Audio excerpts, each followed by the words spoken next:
Right, so this is what I've done. So essentially I've snapped one of these sump bolts off, and that's what they normally look like. You know, that's obviously not been cleaned up, but so I've basically snapped most of that off. Now these are made of steel, I'm pretty sure, so they usually can be drilled out with one of these, which is just a normal sort of high-speed steel sort of drill bit, or any kind of titanium coated sort of drill bit.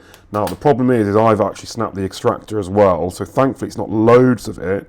It's maybe only 5mm or so, but what I've gone and done is I've bought a diamond tipped drill bit used for ceramic. I've also got a 5mm one here as well, which hopefully is going to do the job, and these have just got diamond sort of tip on the end, so that should, or it will, go through the hardened steel version of that. We're going to have a go at that now, go through it. These won't touch the hardened steel, and I think I'm just going to use the drill and a bit of patience and go for it.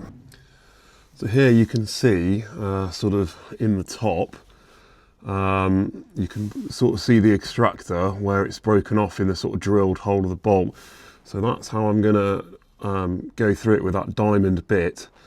And then hopefully it'll pull out the rest of it, but I think I'm just going to take it steady, make sure I dip it in water every sort of 5-10 seconds, and with these kind of jobs, patience is your friend. So I'm just going to take it real steady, half an hour or so, and I reckon I'll get most of the way through it. I know that there's only about 5mm of the extractor stuck, so I'm just going to go steady, and we'll see how we get on.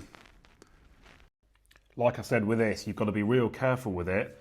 I attacked it, maybe took me about an hour to do, maybe 50 minutes, but every sort of 3 goes with a drill, I would dip it in water, put some more cutting compound on it, and just keep going at it. The drill bit wandered a little bit, but I knew that was going to be all right because I was going to be using a helicoil later on, but it's just a case of perseverance, you know, taking your time and not rushing.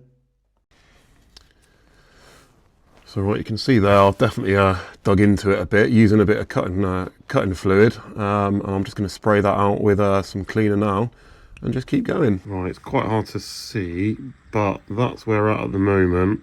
So we're quite far down. I'm going to go for another sort of 10 or 15 minutes, and I reckon I'll be down to the bolt, and that'll be most of the extractor drilled out. So we just keep going. Probably won't see it great on camera. That's the hole that I've drilled out. You can actually see a little, it's like a little pillar in the middle where the drill bits cored it out.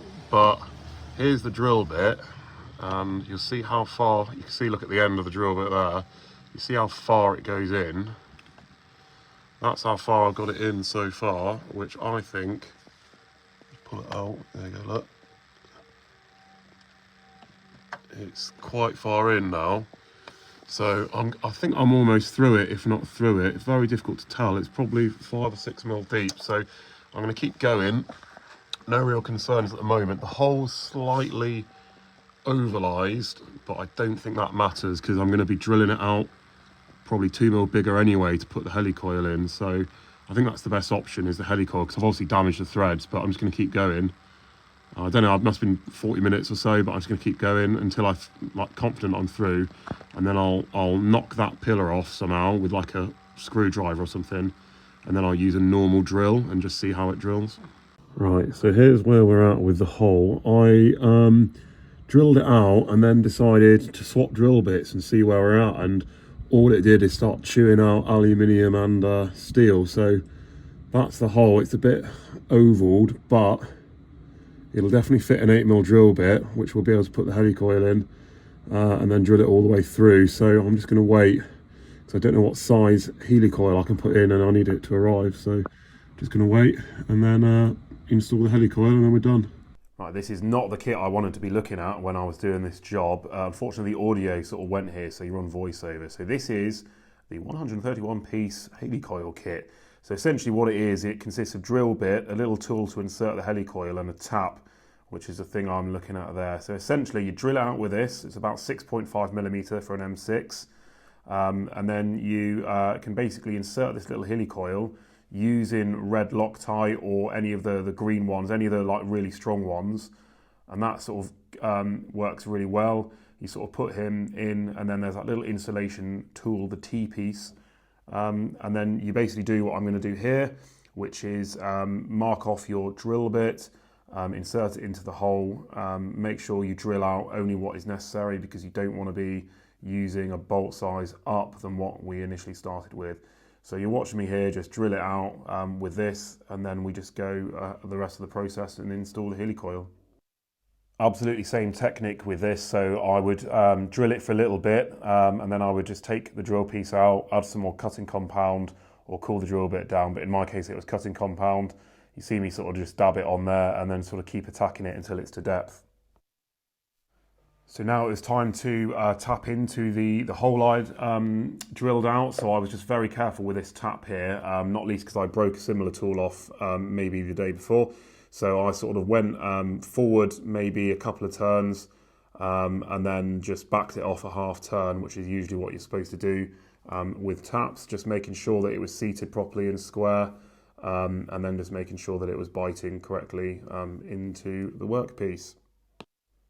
Okay, after I've done that, obviously just back the tap out and then it's time to insert the helicoil. I made sure to clean out all the swarf really carefully because the last thing we wanted is any bits of swarf or metal in the actual oil pan, because you can literally see the bottom end of the engine from here and the timing chain and everything. So give that a good old clean before you move on.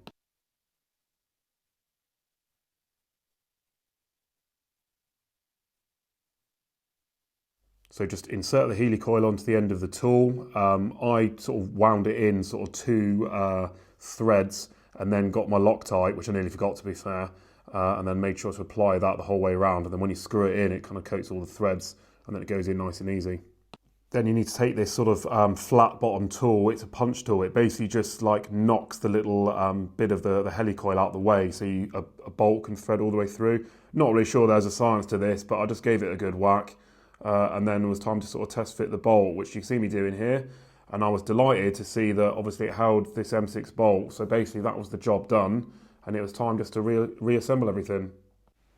Right, one last clean. I sort of gave it a good bit of little brake cleaner just to make sure the mating surface was good because the oil kept dripping. And then I'd RTV'd the sump, offered it up nice and slowly. And then I learned my lesson the hard way by not using an impact gun to put these in.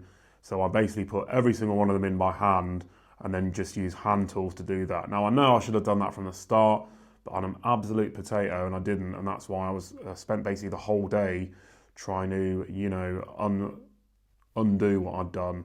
So as soon as that's done, I then sort of torqued all the bolts to spec, and that was it. So that is literally how I managed to take out a hardened steel extractor and a bolt. And if you like the video, leave me a like and a comment. Thanks a lot, and I'll see you on the next one.